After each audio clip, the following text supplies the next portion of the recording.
Bonsoir à tous, bienvenue dans le journal télévisé de Canal 10. Nous sommes le mardi 3 octobre. Voici l'actualité du jour.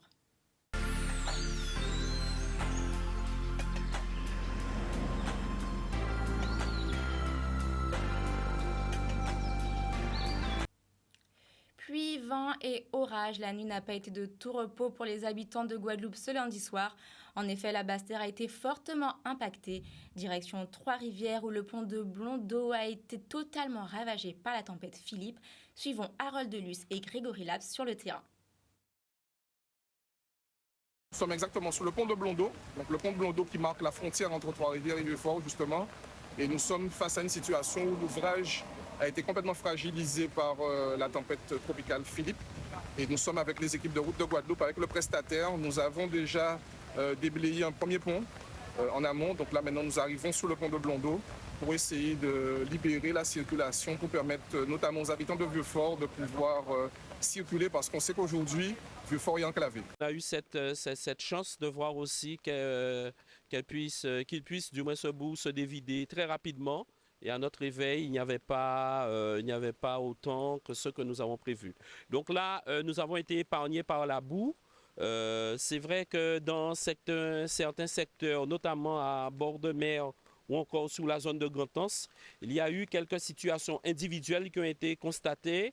Je demande à ce que les uns et les autres puissent jouer le jeu pour toujours accompagner les familles et les personnes qui ont été impactées par ce phénomène.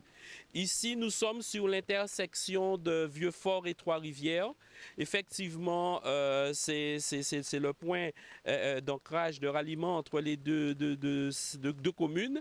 Et on constate que là aussi, la rivière a décidé de s'installer et par conséquent, la route a été fortement endommagée. Donc, les travaux ont démarré de manière à ce que la situation soit rétablie au plus vite au profit des populations. Le pont de Blondeau, vous voyez qu'il est largement ensablé et surtout la structure a été fragilisée. On se rend compte qu'il y a une partie du pont qui s'est affaissée.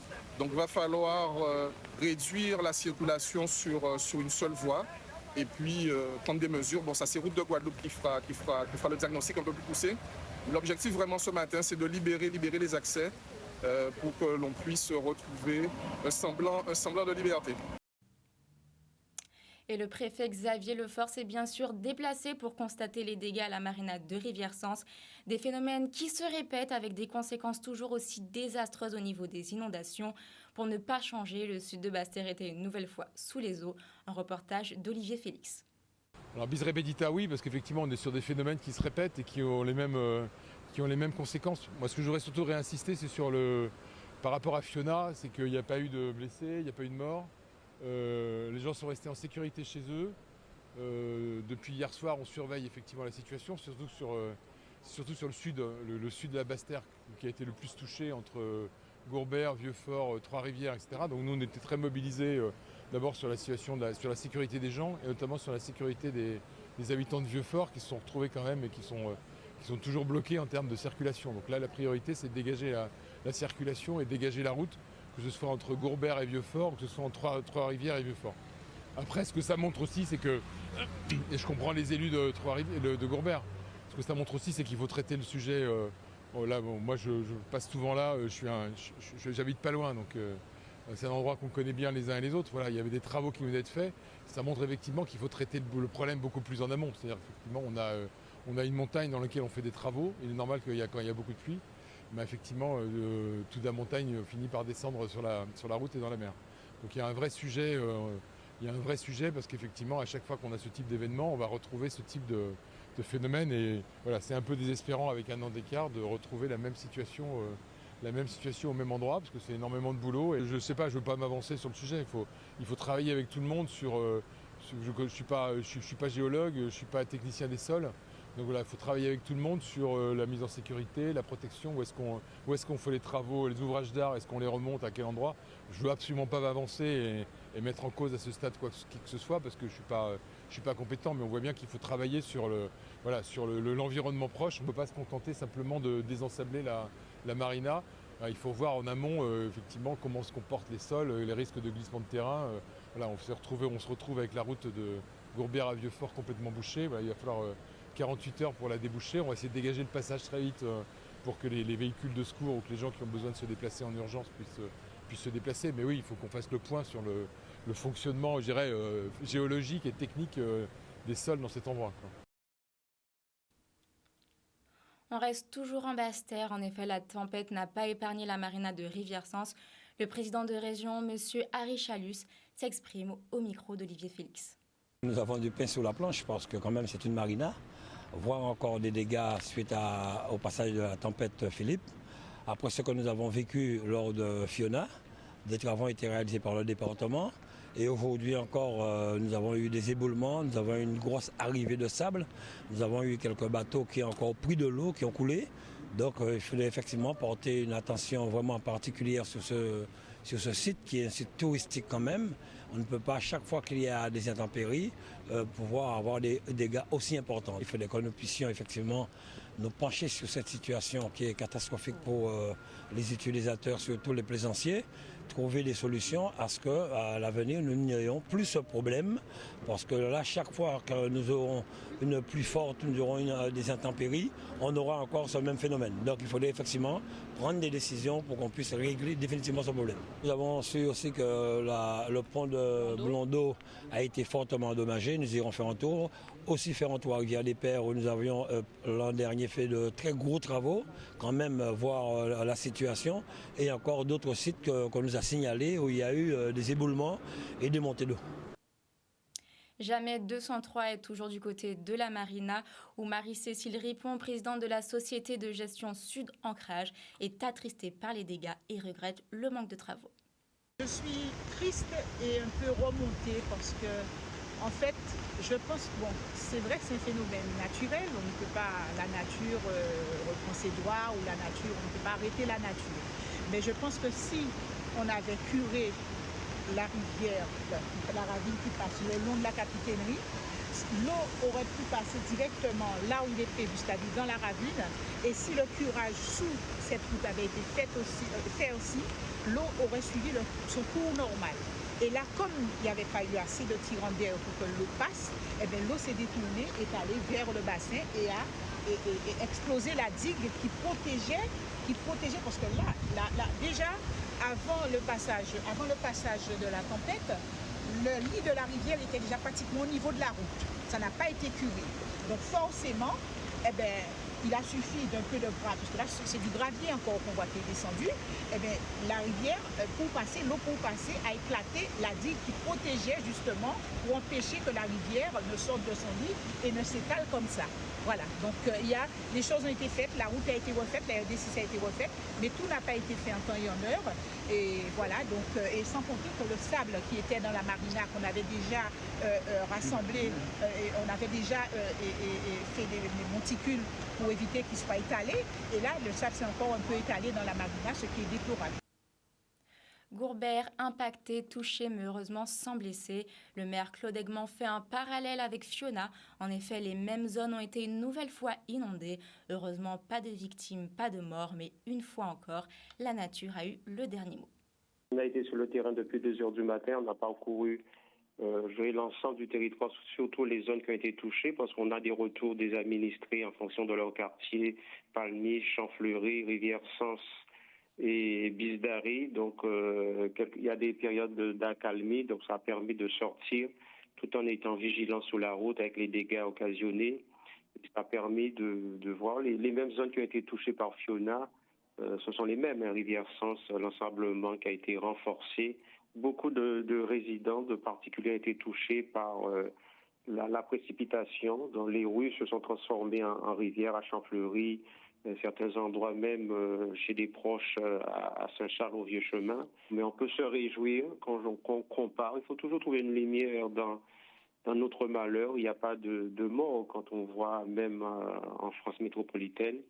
Donc c'est ça qui nous réconforte. On aura toujours des dégâts. Voilà. Quand vous avez de l'eau qui tombe dans quelques heures, qui représente 6 mois de pluie, il faut s'attendre que les rivières sortent de leur lit et qui arrivent à la rue et au final chez les particuliers. Mais on est dans une logique aussi d'apaisement et aussi de consolation. C'est le rôle que nous faisons mieux avec le conseil municipal, tous ceux qui sont réunis. Je salue aussi l'acharnement des hommes et des femmes qui travaillent pour le service public en ces temps difficiles. On va organiser aussi une distribution d'eau. Je pense que les gens ont de l'eau chez eux, mais les personnes les plus isolées, les personnes âgées seront prioritaires et le temps que tout revienne à la normale. Donc je pense que ça peut durer 2 jours, j'espère bien, mais ça nous laisse une petite réserve pour alimenter ceux qui sont dans le besoin et l'urgence.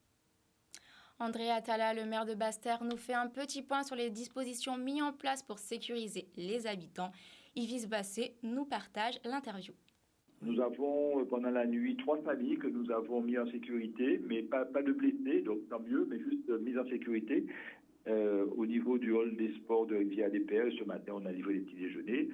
Nous avons sécurisé 3 zones parce que inondées, notamment le long du boulevard de Basse-Terre, derrière la région et du côté de Bologne, parce que l'eau commençait vraiment à monter. D'ailleurs, une voiture s'est hasardée et puis le chauffeur s'est retrouvé avec de l'eau à la hauteur du volant, quoi. Là où on a eu un peu une certaine trouille, c'est que le pont de la rivière aux Herbes, vous savez, ce pont qui traverse un peu, qui est dans le centre-ville, oui, et qui donne sur le boulevard de Basse-Terre, c'est un lieu de connexion très important, hein. La journée, c'est 40 000 personnes quand même à Basse-Terre. On a eu l'eau qui est montée jusqu'à la hauteur du pont et on a eu peur que ce pont ne soit fragilisé. Mais bon, ça va, là, l'eau a baissé et donc ce pont est sécurisé maintenant et il est vital pour nous parce que ce pont, c'est vraiment le lieu de passage le long du boulevard de Basse-Terre qui est très important pour les gens qui viennent de la Côte-sous-le-Vent, qui se rendent à Basse-Terre, qui vont sur la Grande-Terre. Voilà, actuellement sur Basse-Terre, où on en est. Pour l'instant, pas de coupure d'eau, mais le syndicat mixte, ce matin, nous étions en audio avec l'ensemble des partenaires, la préfecture, Eau de Guadeloupe, enfin tout l'ensemble des partenaires. Il semblerait qu'il y a eu beaucoup d'eau. Certaines usines vont, pour des raisons de précaution, fermer. Peut-être que l'usine de Beauvallon va être touchée. Donc il est possible que le secteur qui dépend de Beauvallon soit touché dans la journée à cause de l'eau excessive qu'il y a eu. Le syndicat nous tient au courant et s'il faudra, on fera une distribution d'eau comme on a l'habitude de le faire lorsque c'est nécessaire. Mais pour l'instant, il y a de l'eau dans les robinets à Basse-Terre. Il y a juste la station de Beauvallon qui dessert une partie de Basse-Terre qui risque d'être impactée pendant la journée. Beaucoup d'eau, d'arbres et de dégâts sur les routes de Trois-Rivières et Gourbert. Les agents de route de Guadeloupe ont pu déblayer le bitume ce matin. Claude Barfleur, le responsable de communication de Route de Guadeloupe, s'exprime sur le sujet. Eh bien, le constat, c'est beaucoup d'eau. Le point dur, c'est la RD6 entre Trois-Rivières et Gourbert. Donc, en ce moment, nous avons des entreprises qui y travaillent. Vers Grand'Anse, nous avons des équipes avec du matériel, tractopelles, camions, crues, ce genre de choses, pour déblayer la route. Donc, du côté de Grand'Anse, c'est pareil à Rivière-Sens. Donc, on peut dire que ça, c'est le point dur. Dans la nuit, nous avons eu des chutes d'arbres sur la RD23, c'est la route des Deux-Mavelles. Donc, c'est réglé, la route est ouverte à la circulation. Mais nous demandons quand même aux automobilistes de faire preuve de prudence parce que de temps en temps, on peut encore avoir des câbles, des chutes d'arbres ou bien de l'eau sur la chaussée. À Rivière-Sens, ils sont en train de déblayer, de nettoyer la route, de déplacer les arbres. Et on a même aussi des chutes de pierres dans la montagne. Donc les équipes sont à pied d'œuvre dans les deux sens, à Gourbert, Rivière-Sens et à Grand'Anse, à Trois-Rivières. Donc elles travaillent avec efficacité, durement. Donc je pense que peut-être qu'au cours de fin de journée, peut-être en fin de matinée, peut-être que ça va être résorbé. Et du côté de la Grande-Terre, est-ce qu'il y a eu aussi des dégâts? Alors, pas grand-chose, évidemment. Il y a quelques endroits des montées d'eau, comme on peut avoir dans les tampons, des chutes d'arbres, mais nos équipes ont déjà fait leur tournée. L'essentiel a été fait, les routes sont praticables, mais il peut subsister quand même quelques désordres. Donc, nous demandons aux automobilistes de vraiment faire attention. La situation est réglée, mais elle peut changer puisque il y a encore de la pluie. Donc, prudence, voilà. On n'oublie pas nos héros, bien sûr, les pompiers étaient aux aguets. Plus de 200 pompiers répartis sur l'ensemble du territoire.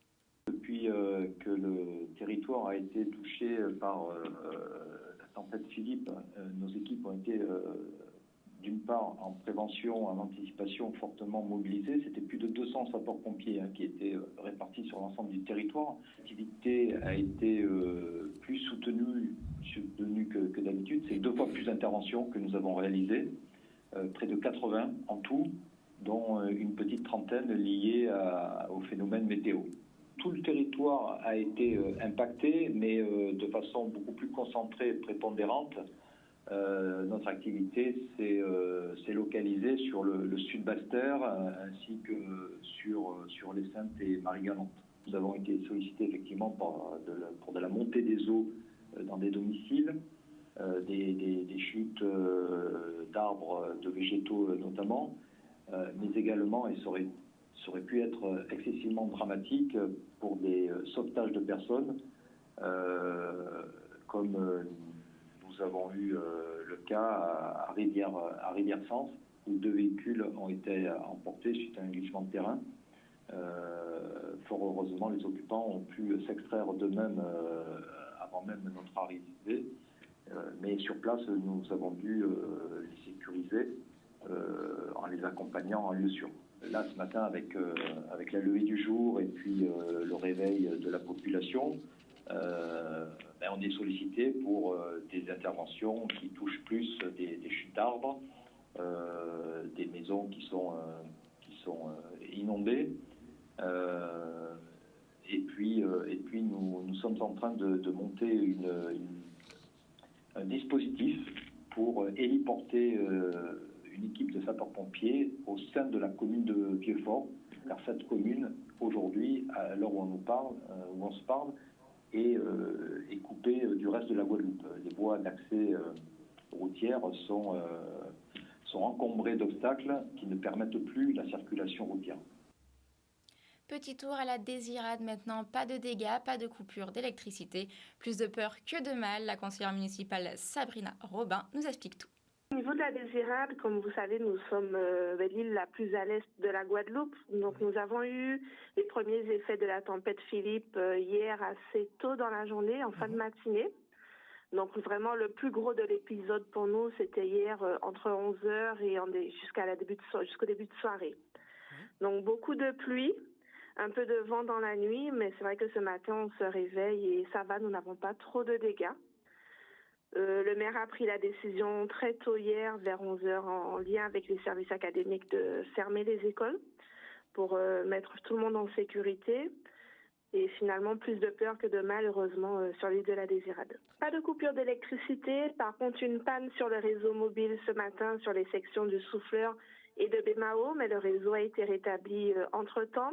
Pas de coupure d'eau, mais comme vous le savez, nous avons cet arrêté, ce communiqué du SMGAG, nous avons une eau qui est impropre à la consommation, comme sur le territoire de Sainte-Anne et de Saint-François. Donc la population essaie de composer. C'est vrai que dû au mauvais temps, nous n'avons pas eu de rotation ni pour le bateau à passagers, ni pour le bateau de transport de marchandises aujourd'hui. Donc on ne sait pas encore comment on pourra s'organiser pour l'approvisionnement en eau de la population. Beaucoup de pluie et de vent sur la Grande Galette. Encore une fois, les anticipations prévues par les élus ont permis d'éviter des inondations. Direction Marie-Galante avec Marie Setzol. Beaucoup de pluie, beaucoup de vent, comme prévu par la météo, mais les 3 communes n'ont pas déploré d'accidents particuliers. Nous avions anticipé par le curage des cours d'eau. Donc, nous n'avons pas eu de problème particulier, pas dans les habitations, quelques branchages par-ci par-là. Pour ce qui est de la commune de Grand-Bond, nous avions bénéficié l'an dernier, suite aux inondations massives qu'il y avait eu, des travaux de la région Guadeloupe. Et donc, ça a été fonctionnel, puisque nous n'avons pas eu sur le lotissement des Basses ou bien sur la route des Basses à déplorer d'inondations. La rivière de Montbarra avait été curée aussi de toute sa longueur par l'intervention de la région Guadeloupe, et nous avons entretenu et anticipé depuis début août par les services techniques communaux, donc pas d'inondation non plus, en tout cas pour l'instant. Pour ce qui est de Capesterre, je me suis entretenu avec le maire de Capesterre, quelques branchages par-ci par-là, mais pas d'inondation, pas d'habitations qui ont souffert. Et pareil, le maire de Saint-Louis m'indiquait qu'il n'y a pas de problème particulier à déplorer. La mare de Desmarais est bien remplie, mais pas d'inondation, pas de débordement. Donc voilà où on en est pour l'heure et on espère que ça va durer. Et qu'en est-il de la Grande Terre? Le maire de Gosier, Cédric Cornet, affirme que les territoires de la Carle ont évité le pire grâce aux expériences acquises depuis 3 ans et surtout les travaux élaborés pour faire face à ces phénomènes naturels. Sur le territoire de la Grande Terre, on est beaucoup plus épargné que celui de la Basse Terre.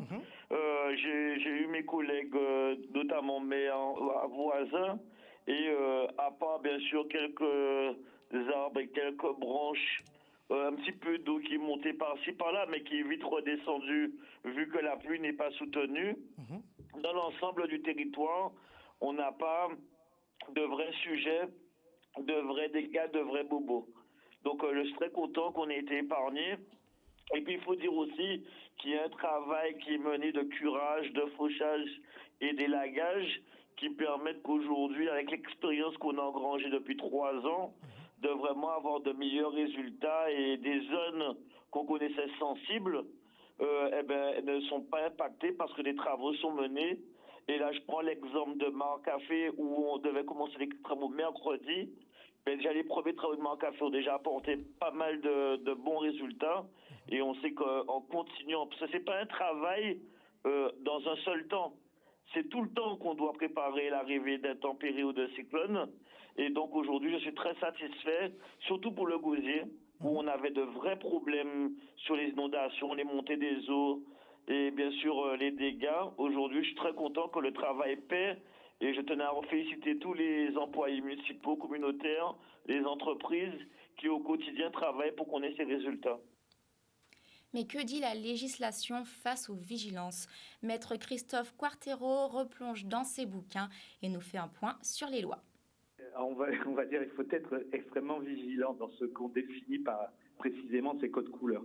Vous constaterez que si l'on se réfère sur les sites météorologiques ou Météo France ou la préfecture, il est bien spécifié ce à quoi on incombe, ce qui nous incombe par rapport aux couleurs désignées. Par exemple, lorsqu'on est en orange, il faut une extrême prudence, mais on peut encore faire un certain nombre d'activités. Quand on est en rouge, on nous invite à plus de prudence encore et à rester chez soi.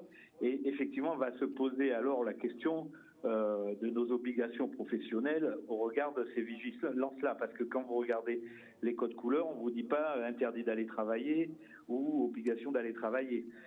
C'est vrai que ce n'est pas du tout indiqué. Toutefois, il y a 2 choses. Du côté de l'employeur, il y a une obligation qui doit être de sécurité de résultat, c'est-à-dire qu'il ne faut pas mettre ses salariés en péril. Donc, à l'employeur d'être lui-même en alerte pour savoir, au vu des diligences et du degré de vigilance qui doit être adopté, si effectivement il peut imposer à ses salariés de venir ou non. On peut imaginer par exemple qu'il y a des métiers à forte tension dans ces moments précis, des pompiers, des médecins, etc., des professions qui peuvent être appelées à intervenir précisément dans ces conditions-là. Et là, on comprendrait mal effectivement que les gens puissent se retrancher derrière cette vigilance. Un pompier dirait « Ah, mais il y a le feu, je ne viens pas ».